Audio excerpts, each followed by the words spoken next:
Ce n'était pas un vendredi 13.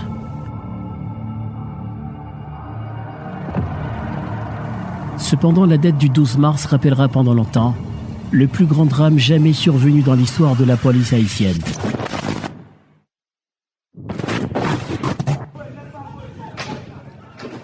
Des agents de la PNH sont morts tragiquement le vendredi 12 mars 2021 alors qu'ils menaient une opération à Village de Dieu contre le groupe armé 5 secondes. Dans l'actualité, 5 policiers sont morts à Village de Dieu alors qu'ils tentaient de déloger. Les premières informations ont confirmé la mort de plusieurs policiers appartenant aux unités d'élite de la PNH.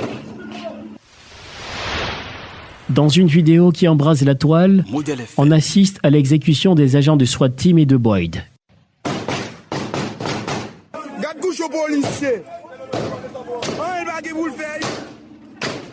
Cette image devenant virale sur les réseaux sociaux a plongé le pays dans une profonde indignation.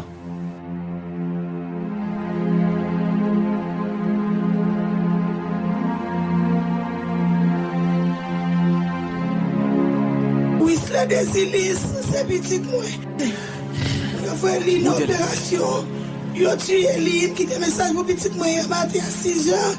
Moi, pas jouer une petite moi pour moi jusqu'à maintenant. Moi, je viens demander secours. Moi, je viens demander s'il vous plaît. Pour Jovenel, al d'accord à moi, s'il vous plaît.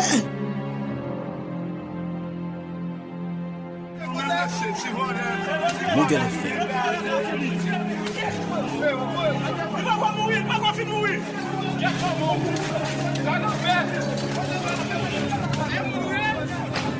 Vendredi 12 mars 2021, alors qu'on est encore au temps de carême, le sang et la chair humaine ont été présentés en holocauste à Village de Dieu. Une patrouille d'au moins 20 policiers a connu ce jour-là le goût de l'enfer.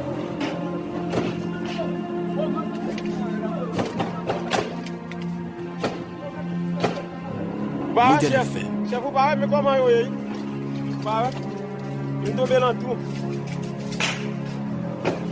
Cinq d'entre eux n'en sont pas sortis vivants. Modèle FM. Certains corps sont mis en pièces au point qu'il soit même difficile de les reconstituer en entier. Autour de ces cadavres ensanglantés dont les membres amputés étaient éparpillés sur le sol, on voit sur les vidéos largement partagées sur les réseaux sociaux des hommes armés qui jubilent leur victoire.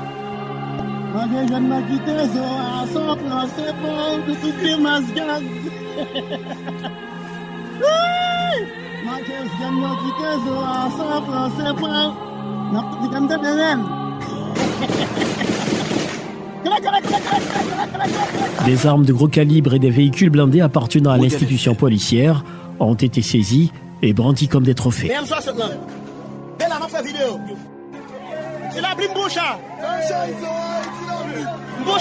Ceux qui ont commis cet acte horrible durant la période sainte n'ont pas réfléchi même pendant 5 secondes avant de loger des projectiles au corps des victimes.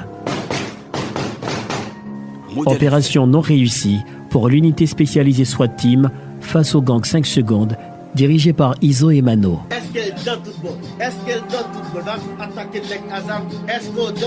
Devant les images qui défilent aux yeux des internautes, nul ne pouvait retenir ses larmes.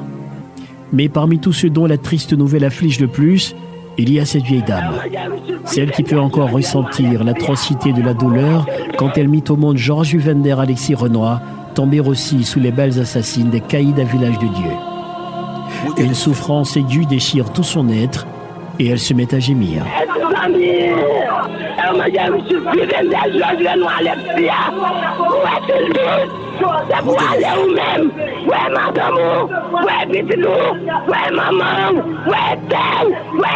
Ainsi, chaque famille pleure son mort.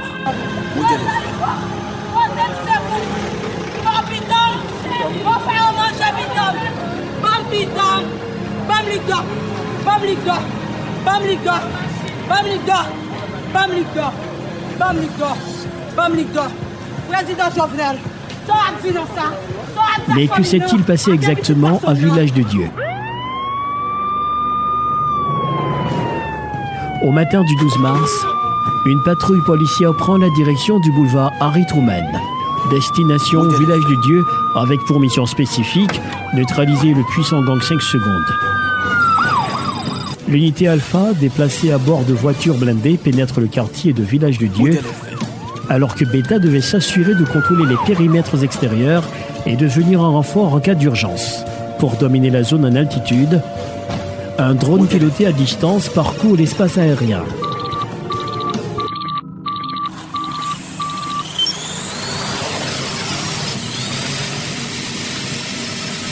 Tout avait l'air bien coordonné, quand tout à coup, l'un des véhicules est pris au piège tendu par le camp ennemi. En moins de 5 secondes, les adversaires ont ouvert le feu en direction des policiers coincés dans leur véhicule.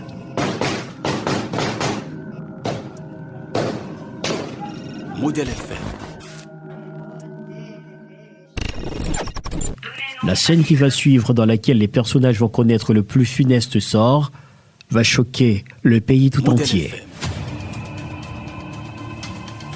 Mais quelles sont les causes de cet échec?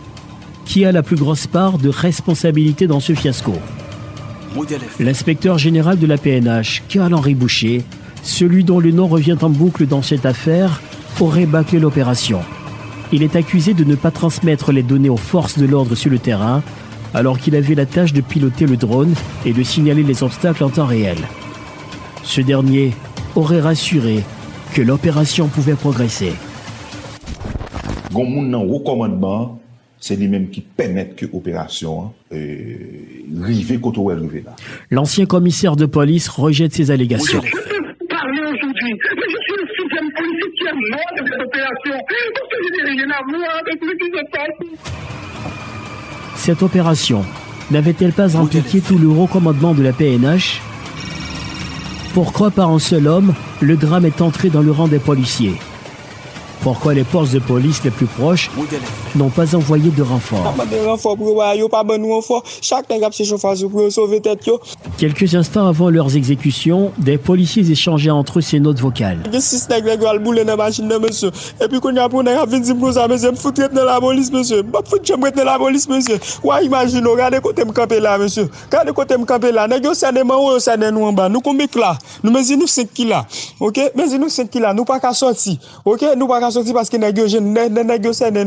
si nous sortis mettre tête nous sous grand, il y a fusion. Nous mettons tête nous sous botte, il y a trop quoi fusion nous monsieur. Leur dernière conversation avant de tomber aux mains des ennemis n'était pas « mourir est beau pour la patrie », mais plutôt celle émanant des sentiments de regret et d'amertume. Qu'est-ce que ça me voulait faire? Moi, je me dis nous ça, monsieur. Depuis pas gros enfant qui vient là, moi, est-ce que 30 minutes là, moi, je fusion tête même financement avec ça, moi, je ne peux pas quitter bâti fusion moi. Je ne peux pas quitter bâti fusion. Je souhaite nous faire message à passer pour moi, monsieur. Tu as message à passer pour moi, monsieur. Depuis la mise en déroute de la PNH par les hommes armés à Village de Dieu, les révélations se multiplient. Chacun croit détenir la vérité sur ce qui s'est passé dans la journée du 12 mars. Policiers, dans la lutte de pouvoir, dans la lutte d'influence entre palais et prémature, policiers prend entre l'enclume et le manteau. Côté que palais pas voulu opération réussie, côté premier ministre a promis pour le réussir, et puis c'est là policiers prend information que ta sécurité secrète qui est dans mes bandits. Dans l'après-midi de la tragédie, l'occupant du palais national Jean-Venel Moïse tentait de calmer les esprits. Et monsieur, dans le village de Dieu, m'a dit nous ça pour me finir. Rangez quoi nous. Modèle FM. Si nous conseillons nous, cherchons gens. Mettez bas les armes. Parce que quel que soit l'argent, on a pris besoin. Modèle FM. Parce que le pays a un bon président, pas jamais peur. Mais ce message a fait grimper la tension.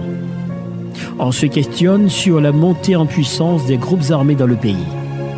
Pour qui travaillent les gangs dans les quartiers défavorisés?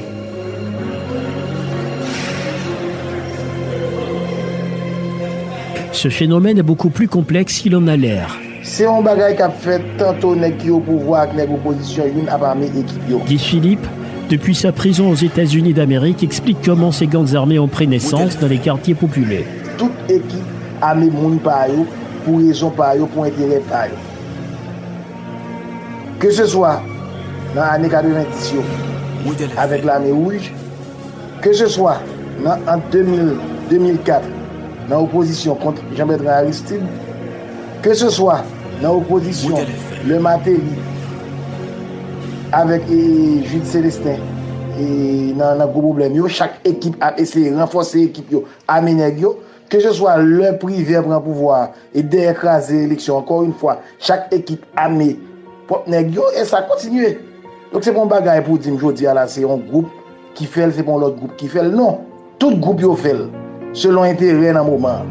Des politiques ainsi que des hommes d'affaires financent certains groupes armés à des fins personnelles. Les chefs de gang le confirment. Il débat de Calais, on gagne le BNH. Il débat Christian, on gagne le BNH. Il débat Ezekiel, on gagne le BNH. On gagne Christian, on gagne en photo Christian, on gagne la cour. C'est laisse à débat égal ça. Calais de Guéoun et Christian de Guéoun. À nos jours, Calais peut-être Calais à l'élite là, à nos jours là. On n'a pas encore, je vais débat Christian en M4, il débat en Calais en M4. Aujourd'hui, il est évident que ces gangs armés imposent leurs lois en toute impunité.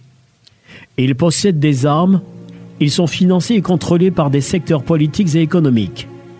Ils ont des taupes au sein de l'appareil de l'État et disposent d'informations hypersensibles. Ils peuvent se mettre en fédération pour étendre leur pouvoir sur tout le territoire.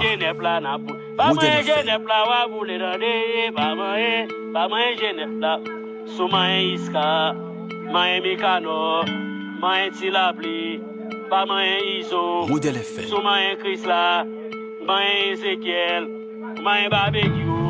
La lutte contre ces organisations criminelles dépend en partie de la volonté de ceux qui les financent. Le drame des policiers à Village de Dieu confirme l'incapacité de l'État à rétablir son autorité dans certains endroits du pays, contrôlés par des chefs de gang.